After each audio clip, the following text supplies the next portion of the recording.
Siddipet bar association కు చెందిన న్యాయవాది రవికుమార్ పై సిద్దిపేట పోలీసులు దాడి చేయడానికి నిరసనగా 2 రోజుల పాటు కోర్టు విధులను బహిష్కరిస్తున్నట్లు నల్గొండ బార్ అసోసియేషన్ అధ్యక్షుడు సిరిగిరి వెంకటరెడ్డి తెలిపారు. న్యాయవాదిపై పోలీసుల దాడిని తీవ్రంగా ఖండించారు. సిద్దిపేట బార్ అసోసియేషన్ కు చెందిన న్యాయవాది రవికుమార్ పై సిద్దిపేట పోలీసుల దాడిని నిరసిస్తూ నల్గొండ బార్ అసోసియేషన్ కు చెందిన న్యాయవాదులు కోర్టు విధులను బహిష్కరించి కోర్టు ప్రాంగణం ముందు ధర్నా నిర్వహించారు. ఈ కార్యక్రమంలో న్యాయవాదుల సంఘం కార్యదర్శి గిరిలింగయ్య, న్యాయవాదులు జి వెంకటేశ్వర్లు, శ్రీనివాస చక్రవర్తి, మామిడి ప్రమీల, వంశీకృష్ణ, ఎం ఆదిరెడ్డి, ఆవుల ప్రేమసుందర్, ఏ శంకరయ్య, ఎల్ గోవర్ధన్ తదితరులు పాల్గొన్నారు.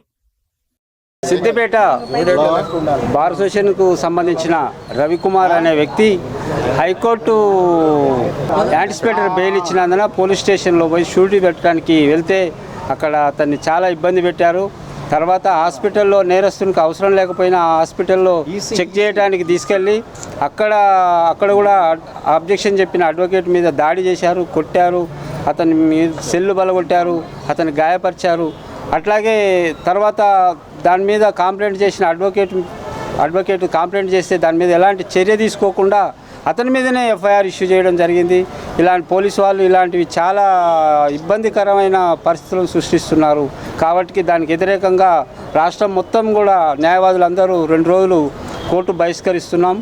ఈ సందర్భంగా ప్రజలు కూడా అర్థం చేసుకొని మా బాధని అర్థం చేసుకోవాలని కోరుతున్నాము. మాకు కూడా రక్షణ చట్టం తేవాలని కోరుతున్నాం. బార్ అసోసియేషన్ తరఫున తీవ్రంగా ఖండిస్తూ న్యాయవాది రక్షణ చట్టం ఇమీడియట్గా అమల్లోకి తేవాలని రాష్ట్ర ప్రభుత్వాన్ని డిమాండ్ చేస్తున్నాం. ఈరోజు రేపు 2 రోజులు కూడా కోర్టు విధులను నిరసిస్తూ న్యాయవాదిపై జరిగిన దాడికి నిరసనగా ఈరోజు విధులు బహిష్కరిస్తున్నామని తెలుస్తున్నాం.